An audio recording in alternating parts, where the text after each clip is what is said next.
Alors, ce qu'on va faire, rebonjour à tous les Bantous partout où vous êtes. Nous allons voir quelque chose. Et vous savoir que quand l'ennemi est venu envahir le royaume Congo, le royaume des Bantous, parce qu'il y avait plusieurs royaumes chez les Bantous. Il y a eu des royaumes au Mozambique, il y a eu des royaumes Ngala, il y a eu des royaumes Luba, il y a eu le royaume Bakongo. Il y a eu plusieurs royaumes Bantous. Mais on va se concentrer sur le royaume,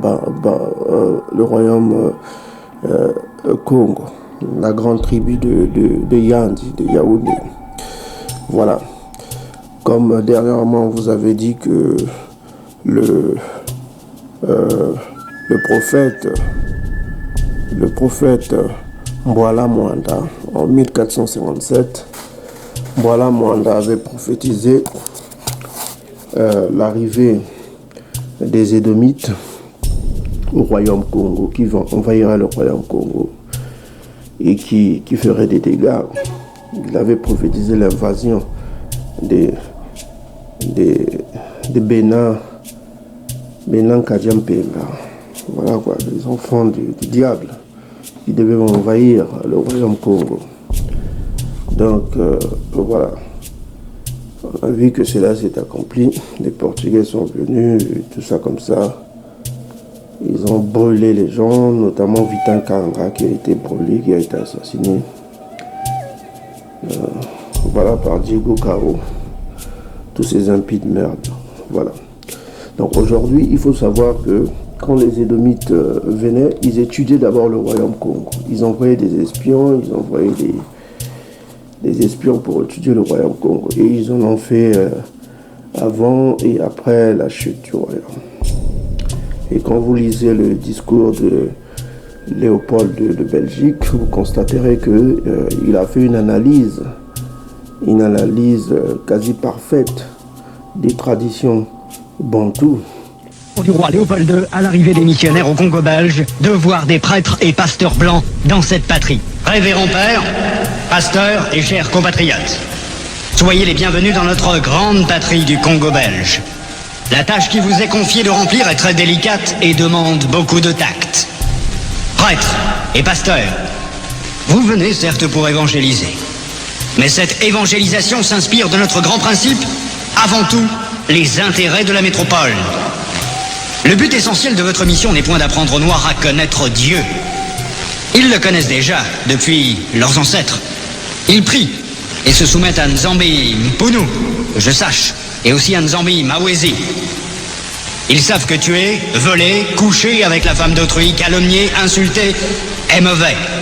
Ayons le courage de l'avouer, vous ne venez pas leur apprendre ce qu'ils savent déjà.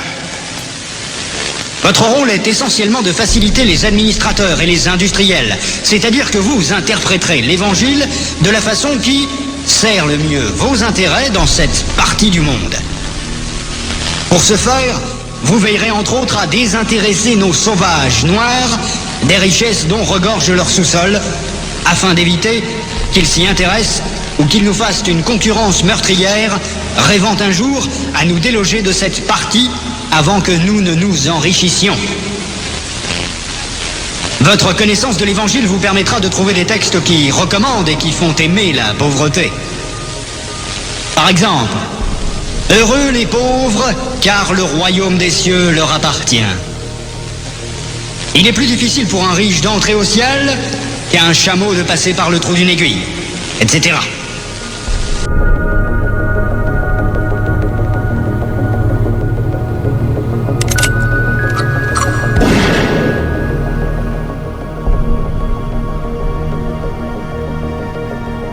Vitan Kanga qui a été brûlé, qui a été assassiné.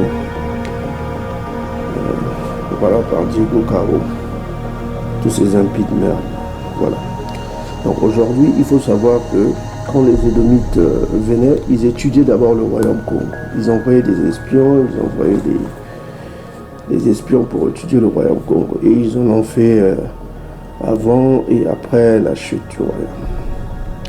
Et quand vous lisez le discours de Léopold de Belgique, vous constaterez qu'il a fait une analyse quasi parfaite des traditions bantoues, des traditions Congo. Et là-dedans, il a donné des indices. Il a dit que c'est un peuple qui garde la loi. Voilà quoi. C'est pas la peine, il dit aux prêtres, c'est pas la peine de leur enseigner la loi. Parce qu'ils connaissent la loi. Si vous écoutez attentivement le discours de Léopold, il dit il faut plutôt les enseigner la pauvreté.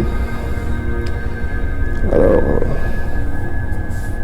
ils connaissent le nom de Tata Nzambi et il a donné le nom de Tata Nzambi dans son discours.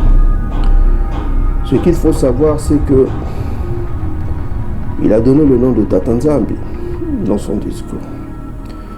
Et il le savait.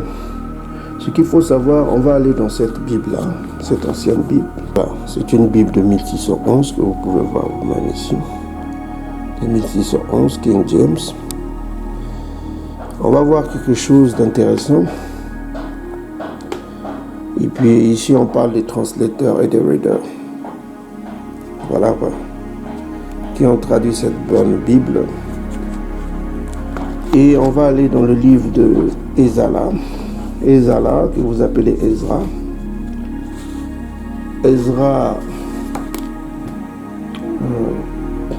c'est des apocryphes. Les apocryphes, on vous l'avait dit que c'est des livres cachés. C'est des livres cachés que le concile de Nicée n'a pas voulu publier parce que il y a beaucoup de secrets dedans. Et on va aller au deuxième livre de Ezra, Ezra le prophète. Il avait dit quelque chose d'intéressant que les gens ignorent. On va le découvrir avec vous. Donc nous sommes au second livre d'Ezra. Et on va aller au verset 3, au chapitre 3, verset 34. On va écouter la prophétie de Ezra, son discours. Alors, qu'est-ce qu'il dit ici? C'est en anglais, je vais vous faire la traduction. Pour ceux qui doutent, ils peuvent aller dans Google Translation, ils peuvent faire eux-mêmes la traduction. Donc, vous avez des applications Google Translation et vous pouvez traduire à votre guise. Il dit ici, "Way you therefore." Là, c'est le you, hein, c'est le vieux anglais parce qu'il faut savoir, en 1611, cela a été traduit par le roi édomite britannique King James. Et ces gens-là avaient beaucoup de secrets. En 1611, ils avaient beaucoup de secrets. Ils connaissaient déjà que les Bantous sont le peuple élu. Ils le savaient. Et c'est d'ailleurs l'Empire britannique qui était en Isolélé avant l'arrivée des Khazars là-bas. Et c'est eux qui ont permis que les Khazars prennent cette terre. Et ça, on en parlera dans d'autres vidéos. Pour l'instant, on se concentre là. D'accord. Donc, on va lire ici. On dit, "Weigh you, therefore our wickedness." Donc, il dit que balance notre iniquité. Hein? Nos péchés, quoi. Now in the balance. Dans une balance. Un dare. Et l'iniquité, si vous lisez bien le contexte, il parle aussi de l'iniquité des nations. Also that dwell in the world. L'iniquité de ceux qui demeurent sur la terre. Donc il demande que Tata Nzambi pèse l'iniquité des Bantous, d'Isolélé, et l'iniquité des nations. And so shall your name nowhere be found but in Isolélé. Donc il dit que, voilà, tu verras que ton nom n'est trouvé nulle part qu'en Isolélé. C'est un message puissant. Donc il dit ici que le nom de Tata Nzambi, le nom du puissant, n'est trouvé nulle part, dans aucun pays du monde, que auprès de son peuple. Dernièrement, on vous a fait une vidéo, là on vous a montré que la Bible confirme que son peuple est appelé par son nom. Son peuple porte le nom de l'ange qui est au-dessus d'eux. C'est Congo. Ils appellent les Congo. Et l'ange qui est au-dessus d'eux, qui les a fait sortir d'Égypte, c'est Congo. C'est Makaya Congo. Et son peuple porte le même nom que cet ange-là. Ceux qui peuvent aller voir les vidéos qu'on affiche sur l'écran, eux-mêmes, ils comprendront. Mais quel est ce nom qui n'est trouvé nulle part que parmi son peuple? Et quand vous reculez un peu derrière, dans le verset, le chapitre 9, 1er Ezra 9, vous avez ce nom-là qui est ici. Ce nom-là est Nzambi. Vous voyez vous-même. Ce nom-là est là. C'est Nzambi. Et c'est le nom que portaient les Lévites. And the priest and the Levite. Là, nous sommes dans le même livre. Apocryphe. 1 Ezra, chapitre 9, verset 34. 34. Vous avez le nom ici, Nzambi. Souvenez-vous, il a dit que son nom n'est trouvé nulle part que parmi son peuple. Aucun peuple au monde n'utilise ce nom-là comme une divinité. Quand vous voyez les pays comme Mozambique, ça veut dire qu'ils sont issus de Nzambi. Mo veut dire issu. En anglais, on dit from. Mo veut dire originaire. Mo, mou. Si on te demande tu es de quelle navire, tu es de quelle tribu, tu réponds que je suis un Mukongo. D'autres répondent je suis un Mungala. Je suis un Muluba. C'est le mot là qui donne l'origine. C'est pourquoi on dit que Mozambique, ils sont des Nzambi. Et vous avez un autre pays qui s'appelle la Zambie. Parce qu'ils reconnaissent ce nom-là, Nzambi. Nzambiampo. Celui qui est omniprésent, ça vient du verbe qui veut dire omniprésent. Voilà. Donc ici, on vous dit de Ezra, Ezala. Vous avez ici en anglais, on vous dit que nowhere, your name, nowhere be found, but, excepté, but veut dire excepté ici. Ça veut dire aussi mais, excepté en Isolélé. Ton nom n'est trouvé nulle part, excepté en Isolélé. Ça, c'est la bonne traduction. Une bonne traduction de 1611. 1611. Donc nous sommes au XVIIe siècle. Nous sommes au XVIIe siècle ici. Et ce nom-là que portaient les Lévites, qui sont les envoyés de Tata Nzambi, the priest and the Levite, portaient ce nom-là, Nzambi. Et vous avez encore un nom utilisé par le royaume Congo, qui est Mani. Mani. Et on vous l'a dit, vous voyez ici, dans un Ezra, on est ici dans une Bible qui date, ça c'est la Bible King James, authorized King James with Apocrypha. Voilà. On n'est pas ici dans l'illusion, dans les fantasmes, tout ça comme ça. On est ici dans la vérité. On vous montre la vérité, on vous montre les choses cachées. Il faut voir l'ennemi, il faut aussi étudier l'ennemi. Maintenant, nous avons encore les Mboisantantou qui viennent faire des commentaires sur l'égyptologie, qui croient au Kemet, aux religions matriarcales, parce qu'on appelle ça des religions matriarcales, le vaudou, les religions des fils de Cham, qui croient encore en ça, au Mami Wata, à la reine du ciel, tout ça, une religion des Cananéens, une religion des Égyptiens. Et puis là, on est en 1611, hein. Vous voyez vous-même, 1611, Bible de 1611. On est au XVIIe siècle ici. C'est presque le début du XVIIe siècle, parce que 1611, il y a 11 années. Hein. Voilà. C'est une vieille Bible, ça. Éditée par le roi King James. Vous pouvez vous-même voir qui était King James.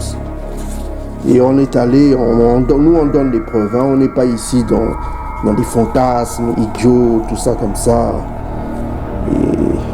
Et nous, on n'est pas là pour rigoler, là. On est ici pour réveiller le peuple, pour vous révéler des grands secrets. Les vidéos qui vont suivre vont vous révéler des grands secrets. Et 1 Ezra chapitre 9, voilà quoi. Chapitre 9. 1 Ezra chapitre 9, verset 29, vous avez le nom Béba. Béba. D'ailleurs, on vous a montré Béba, ça vient de Babylone. Hein. C'est un nom qui veut dire aussi Babylone, ça veut dire ce qui est foutu, quoi. Et vous avez ici The Sons of Mani. Mani. Vous voyez vous-même, Mani est là. Mani. Et on vous montre dans ce nom-là, dans ce livre-là. On vous a montré ce livre-là qui est vraiment intéressant. Le livre Le Royaume du Congo du XVIe siècle au XVIIIe siècle. Donc on est toujours ici dans l'histoire. Ce livre est intéressant. Vous voyez, Tata Nzambi a toujours donné le pouvoir au peuple qui garde des records, c'est-à-dire qui garde des informations. Il a agi avec les Babyloniens, il a agi avec les Égyptiens, avec les Perses, avec les Assyriens. C'est des peuples qui gardaient les records, qui gardaient des archives. Avec les Grecs, avec les Romains, c'est des peuples qui gardent les informations. On sait que ces civilisations-là voulaient aussi se vanter pour leur propre pouvoir, pour leur propre conquête. Vous savez, mais ces civilisations-là gardaient des informations vraiment précieuses qu'il faut aller chercher pour voir un peu le monde antique, comment il était structuré. C'est ce qui nous a permis de faire, de dessiner en quelque sorte les civilisations anciennes qui étaient qui, selon la Bible. Et ça, on va vous donner des informations vraiment secrètes. Donc voilà, ici, donc vous voyez vous-même ici, le mot qui était utilisé pour les souverains, c'est le mot, on dit ici le mot mani. Très fréquent, ça c'est le chapitre 30, hein, le chapitre 30 ici. On voit ici que le mot mani, très fréquent dans les anciennes relations, est à usage multiple. Il convient à tous ceux qui ont quelques autorités. Voilà. Donc tous ceux qui avaient l'autorité se faisaient appeler les Mani dans le royaume Congo. Et ici on voit dans cette Bible antique, on revient encore, on voit ce mot Mani là que portaient les prêtres et les lévites. Donc on voit ce mot Mani, il est là, voilà, il est là, voilà, Mani. Donc nous sommes ici dans la Bible de 1611, voilà, 1 Ezra 1611. Donc on voit que ce lévite là portait le nom de Mani. Donc il était un castre, il était quelqu'un d'important, ce mot Mani là. Voilà, ça se répète encore là, Mani. On voit encore ici, écrit avec 2 A. On voit Ilimaya qui m'a traduit là. Et on voit Nzambi. Nzambi, Nzambi. Donc, on voit que ces gens-là, ces Lévites-là, c'est les Bakongo. C'est les Bakongo. C'est la tribu Lévite. Que les nations, que les païens qui boudent, qui doutent, qui viennent montrer le nom de leur Dieu dans une vieille Bible. les Lobal et tout ça, vous ne trouverez pas ça dans une ancienne Bible. Je mets au défi quiconque. Les Hahaya, les Yahawa, comme disent les captifs bantous et les captifs de Cham. Là-bas, aux États-Unis, ça n'existe pas. Il n'y a aucun nom comme ça qui n'existe dans la Bible. Et le nom Nzambi, le nom Bantou existe. Et dans les Bibles les plus récentes, ils ont bien fait de l'effacer. Ils ont vite fait de l'effacer parce qu'ils ne veulent pas que ce nom-là révèle le peuple. C'est un nom puissant. Voilà. Il faut prier Tata Nzambi Yamazulu. Tatoueto Yamazulu. Tata Nzambi Yamazulu. C'est ça le Dieu de le Père. C'est lui. Voilà. Et l'archange qui est au-dessus, c'est Congo. Voilà. Montrez-moi le nom de vos dieux. Il est où là? Il n'y a rien pour vos dieux là. Il y a Yahweh. Yahweh, Yahweh, Yahweh, Yahweh, Yahweh, Yahweh, Yahweh. Oh, le Dieu de nos pères. Il est où là vos noms? Ça n'existe nulle part. Il ne faut pas utiliser des noms des païens. Hein? Allez lire Exode chapitre 23, verset 13. Et les Juifs actuels, ils utilisent Hachem. Ça n'existe nulle part. C'est des conneries, ça. Donc, vous voyez vous-même ici, nous sommes ici dans le deux livres. Hein. Ça, c'est la Bible. Vous avez la Bible ici. Vous avez Mani ici. Dans le livre Congo, Royaume Congo, vous voyez bien. Vous avez le nom Mani, le mot Mani qui est défini ici. Le mot Mani, ça est là, Mani. Et vous allez dans la Bible 1611. Et vous retrouvez Mani. Voilà. Et vous retrouvez Nzambi Mani au verset au 30. Voilà. Et au verset 34, vous avez Nzambi et qui portait ce nom Priest and Levite. Ça veut dire les prêtres et les lévites. And veut dire et un, c'est une conjonction de coordination. Voilà. Donc voilà, c'est fait. Pour les idiots, les cons, on ne peut rien faire pour vous. Donc voilà. Donc on étudie aussi les hiéroglyphes pour lire un peu ce qui était sur les murs d'Égypte et on va vous révéler les grands secrets. Les Égyptiens définissaient ce qui était au nord de leur pays. Et vous allez constater qu'il y avait ceux qui étaient noirs, très noirs, et ils étaient du nord de leur pays. On va vous révéler les secrets. Il y a des hiéroglyphes qui vont nous aider, parce qu'il faut acheter aussi ce livre, hein, hiéroglyphes de poche, c'est intéressant. Et vous allez voir que la langue Wolof contient beaucoup de mots égyptiens. Voilà, quoi. Et les noms africains, vous trouverez des fils de Cham, quoi. C'est intéressant ce livre-là, c'est vraiment intéressant. Il faut aussi en acheter si vous avez des possibilités, hein. Si jamais. Bon. Et puis à ce dictionnaire-là, Ben Yehoundé, eux utilisent Yehuda. Ben Yehuda, c'est Ben, hein. Ils disent Ben en English and Hebrew. C'est vraiment intéressant ce livre-là aussi.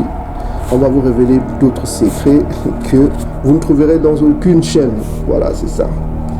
C'est l'esprit de Congo qui est ici pour vous nourrir, peuple bantou, peuple élu. Il faut être fier de dire ça, peuple élu. Et il faut être fier de prier ce nom-là.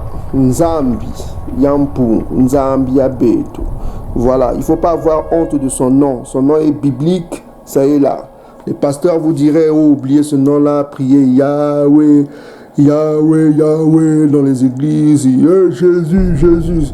Ça, c'est des noms du colonisateur. Il vous a donné un faux nom parce qu'il sait que si vous priez son nom véritable et si vous gardez ses commandements, si vous gardez surtout ses commandements, vous verrez que les nations trembleront. Congo reviendra, alors l'archange Congo reviendra. Il reviendra pour son peuple. Et vous verrez les nations trembleront. Ils ont peur. Ils ont peur. C'est pourquoi ils n'ont pas voulu ce nom-là. Ils vous ont enlevé ce nom-là. Ils vous donnent des faux noms. Et encore des espions qui viennent vous donner des noms de Loba, de tout ça. C'est des conneries, ça. Rejetez ça. Priez Nzambiabe. Voilà. C'est dans la Bible antique. C'est vieux, ça. Voilà, que les nations viennent montrer le nom de leur Dieu dans la Bible. Les Allah, les tout ça, c'est des conneries. Les Bouddha, les tout ça, c'est des conneries, ça. Ça n'existe nulle part. Les prêtres et les lévites étaient des envoyés de Tatanzambi. Ils portaient des noms divins. Voilà. Il faut éviter ces noms-là, la con là, qu'on vous donne. Il ne faut pas être aliéné, il ne faut pas être con. Il faut se souvenir de ses parents, de ses anciens, des Bako, Bankaka, Yabetu. Voilà. Ils nous ont laissé des noms, l'ennemi a enlevé cela dans les Bibles récentes, mais les Bibles anciennes portent encore les traces de ce nom-là. Congo, Nzambi, Yabetu, c'est ça le nom. Hein? Pourquoi vous avez peur du nom de vos cocos? Vous avez honte du nom de Bakoko, le nom de Nzambi. Pourquoi vous avez honte de prier ce nom-là? C'est lui notre Père. Nzambi est là. C'est la Bible, ça. La Bible, quand cachez les tantes, pour ceux qui ne savent pas tantes, chez nous, ça veut dire ennemi. Hein. Quand je dis les voisins tantes, c'est des oncles Tom. Hein. C'est des gens qui suivent l'ennemi, quoi. Ils suivent l'ennemi, ils écoutent. Voilà, c'est dans la Bible, là, 1611. Nzambi est là. Voilà. On est ici dans Exode chapitre 23. Exode chapitre 23, on va au verset 13. Ainsi parle Tatanzambi Yamazulu. On est fiers de dire Tatanzambi Yamazulu parce que c'est ça l'héritage nos Bako qu'on nous ont laissé. Ils nous ont laissé ce nom-là. Et nous sommes fiers et nous parlerons, nous prierons ce nom. Ok? Voilà quoi. Ok? C'est un nom divin. C'est le nom de nos pères, nos Bako, qui nous ont laissé cet héritage-là. Pourquoi les gens veulent nous oublier, nous amener vers les Jéhovah, les Yahweh, Hahaya, Yahwa. C'est des conneries, ça. Mais réveillez-vous. Réveillez-vous. Dans les assemblées, vous priez Jésus, Asalinga, la lettre J n'existe même pas. On vous a démontré ça. Loba. Mais c'est des conneries. Loba, c'est un mot lingala qui veut dire que parler. Merci Kolo. Merci mon Dieu. Comment vous t'es pas l'honneur te revienne. Na combo na Jésus. Au nom puissant de Jésus-Christ. Combo na Jésus. Au nom puissant de Jésus-Christ. Au nom puissant de Jésus-Christ. On a tué des gens au temps du royaume, au temps de Massa. Des gens qui ne respectaient même pas le sabbat. Et vous ne connaissez même pas l'esprit Congo. Si tu blagues avec des lois de... Vous ne connaissez pas l'esprit de Congo, l'archange Congo. C'est un tueur. Ça badine pas. Quand vous prononcez des noms à la con, là, on dit ici, Exode chapitre 23, verset 13. Ainsi parle Tatanzambi Yamazu. Vous observerez tout ce que je vous dis. Et vous ne prononcerez point le nom d'autres dieux, qu'on ne l'entende point sortir de votre bouche. Point. Voilà quoi. Vos Jésus là, son nom n'était pas Jésus, c'est Isaïa. Isaïa, c'était son nom véritable. Isaïa. Parce qu'il est venu au nom de Yah. Voilà. C'est ça. Yah chez nous, ça veut dire celui qui est grand. Yissa, ça veut dire celui qui vient.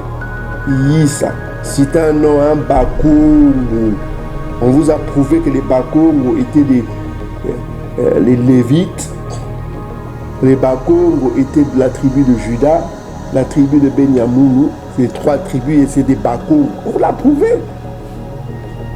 Voilà quoi. Il ne pouvait pas avoir un autre nom que un nom Bakongo. Voilà quoi. C'est ça. Donc on ne prononcera pas ces noms-là, les Jéhovah. Les Édomites qui vous poussent à aller dans les témoins de Jéhovah là, c'est... Soyez bénis, peuple bantou. Voilà quoi. Et soyez fermes. Parce que nous avons un puissant sauveur, un puissant juge qui est un tueur. Il faut lire Psaume chapitre 2, versets 11 à 12. C'est un tueur. Il badine pas. C'est le fils. Ok? Sa tête et ses cheveux étaient blancs comme de la laine blanche, comme de la neige. Ses yeux étaient comme une flamme de feu. Ses pieds étaient semblables à de l'airain ardent, comme s'il eût été embrasé